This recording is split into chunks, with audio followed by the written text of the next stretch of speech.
സംസ്ഥാനത്ത് വീണ്ടും കാട്ടാനക്കലിയിൽ ഒരു ജീവൻ കൂടി പൊലിഞ്ഞു. പാലക്കാട് മലമ്പുഴയിൽ കാട്ടാനയുടെ ആക്രമണത്തിൽ നഴ്സിംഗ് അസിസ്റ്റന്റ് കൊല്ലപ്പെട്ടു. വെള്ളെഴുത്താംപൊറ്റ ആദിവാസി ഉന്നതിയിലെ എ ചന്ദ്രനാണ് കാട്ടാന ആക്രമണത്തിൽ കൊല്ലപ്പെട്ടത്. വീട്ടുമുറ്റത്ത് കിടക്കുന്നു. അവിടെ അവിടെ തന്നെ റോഡ് സൈഡായിരുന്നു. അവിടെ ഒരു സാധാരണ അവിടെ കിടക്കണ പോലെ അങ്ങനെ ഡെയിലിയും കിടന്നാണ്. അപ്പോൾ അങ്ങനെ ആന വന്നത് ഒരു അറിഞ്ഞില്ലെന്ന് തോന്നുന്നു.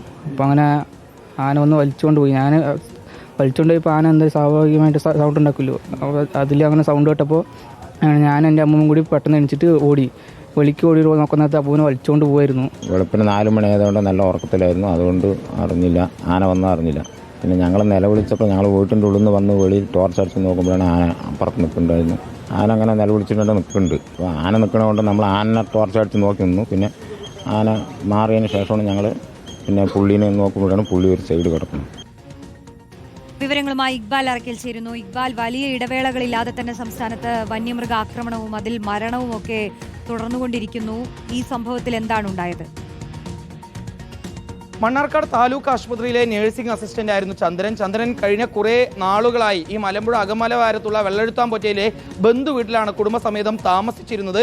ഈ കനത്ത ചൂട് കാരണം വീടിനകത്ത് കിടന്നുറങ്ങാൻ പറ്റാത്തതിനാൽ ചന്ദ്രൻ സുഹൃത്തുക്കൾക്കൊപ്പം വീട്ടിൽ നിന്നും ഏകദേശം ഒരു 50 മീറ്റർ മാത്രം ദൂരത്തുള്ള ഒരു പുളിമരത്തിന് താഴെയാണ് കുറേ ദിവസങ്ങളായി കിടന്നുറങ്ങുന്നത്. അങ്ങനെ കിടന്നുറങ്ങുന്നതിനിടയിലാണ് ഇന്ന് പുലർച്ചെ ഒരു കാട്ടാന ചന്ദ്രൻ താമസിച്ചിരുന്ന ഈ വീട്ടുപരിസരത്തേക്ക് എത്തുന്നത്. പിന്നീട് ഈ കാട്ടാന ചന്ദ്രനെ ആക്രമിക്കുകയായിരുന്നു.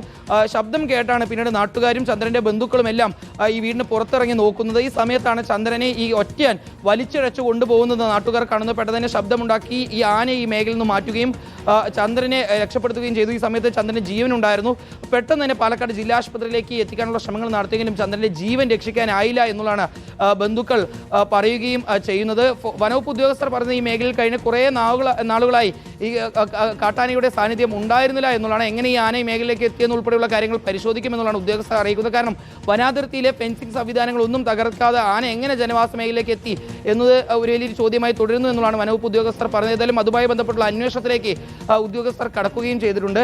പാലക്കാട് ജില്ലാ ആശുപത്രി മോർച്ചറിയിൽ വെച്ച് ചന്ദ്രന്റെ മൃതദേഹം പോസ്റ്റ്മോർട്ടം നടത്തി ഇപ്പോൾ ബന്ധുക്കൾക്ക് വിട്ടു നൽകുകയും സംസ്കാര ചടങ്ങുകൾ പൂർത്തീകരിക്കുകയും ചെയ്തിട്ടുണ്ട്. ഈ പോസ്റ്റ്മോർട്ടത്തിൽ ചന്ദ്രന്റെ ശരീരത്തിൽ കാര്യമായി തന്നെ പരിക്ക് പറ്റിയെന്ന് കണ്ടെത്തിയിട്ടുണ്ട്. ശരീരത്തിൽ നിരവധി എല്ലുകൾക്ക് പൊട്ടലുകൾ സംഭവിച്ചിട്ടുണ്ട്. മാത്രമല്ല ആന്തരിക അവയവങ്ങൾക്കെല്ലാം കാര്യമായി തന്നെ പരിക്ക് പറ്റിയിട്ടുണ്ട് എന്നുള്ളതാണ് പോസ്റ്റ്മോർട്ടത്തിൽ കണ്ടെത്തുകയും ചെയ്തിട്ടുള്ളത്. ഏതായാലും വനവകുപ്പിന് വന്നിട്ടുള്ള വീഴ്ച തന്നെയാണ് ചന്ദ്രന്റെ മരണത്തിന് കാരണമാക്കിയത്. കാരണം ഈ വന്യജീവികൾ നാട്ടിലേക്ക് ഇറങ്ങുന്നത് തടയാൻ വേണ്ടി കൃത്യമായി തന്നെ ഫെൻസിംഗ് സംവിധാനം ഒരുക്കണമെന്നാവശ്യപ്പെട്ട് നിരവധി തവണ നാട്ടുകാർ സമരം നടത്തിയിരുന്നു. പക്ഷേ ആ ഫെൻസിംഗ് സംവിധാനം, പ്രത്യേകിച്ചും റെയിൻ ഫെൻസിംഗ് നടത്തണമെന്നൊരു ആവശ്യം വനവകുപ്പോ അല്ലെങ്കിൽ സർക്കാരോ പരിഗണിച്ചിരുന്നേ ഇല്ല എന്നുള്ളതാണ് നാട്ടുകാർ പറയുന്നത്. അതുകൊണ്ട് തന്നെയാണ് സ്ഥിരമായി ഈ വന്യജീവികൾ ഈ ജനവാസ മേഖലയിലേക്ക് എത്തുകയും പിന്നീട് നാട്ടുകാർക്ക് ബുദ്ധിമുട്ടുണ്ടാക്കുകയും ജീവൻ തന്നെ അപായപ്പെടുത്തുന്ന രീതിയിലേക്ക് കാര്യങ്ങൾ കൊണ്ടുപോവുകയും ചെയ്തിട്ടുള്ളത്. വനവകുപ്പ് ഈ മരണത്തിന് ഉത്തരവാദിത്തം ഏറ്റെടുക്കണം എന്നുള്ളതാണ് നാട്ടുകാരുടെ ആവശ്യം. ഏതായാലും ഇതുമായി ബന്ധപ്പെട്ടുള്ള തുടർ നടപടികളും പ്രതിഷേധങ്ങളും നടത്തുമെന്ന് നാട്ടുകാർ പറയുന്നു. വിശദമായിട്ടുള്ള അന്വേഷണത്തിലേക്ക് കടക്കുകയാണ് വനവകുപ്പ്. നിലവിൽ ചന്ദ്രന്റെ കുടുംബത്തിന് നഷ്ടപരിഹാര തുകയുടെ ആദ്യ ഗഡു സർക്കാർ കൈമാറിയിരിക്കുകയാണ്. 5 ലക്ഷം രൂപയാണ് കൈമാറിയിരിക്കുന്നത്. ഏതായാലും തുടർ പരിശോധനകൾക്ക് ശേഷം മറ്റു നടപടികൾ സ്വീകരിക്കുമെന്നുള്ളതാണ് വനവകുപ്പ് ഉദ്യോഗസ്ഥർ അറിയിച്ചിട്ടുള്ളത്.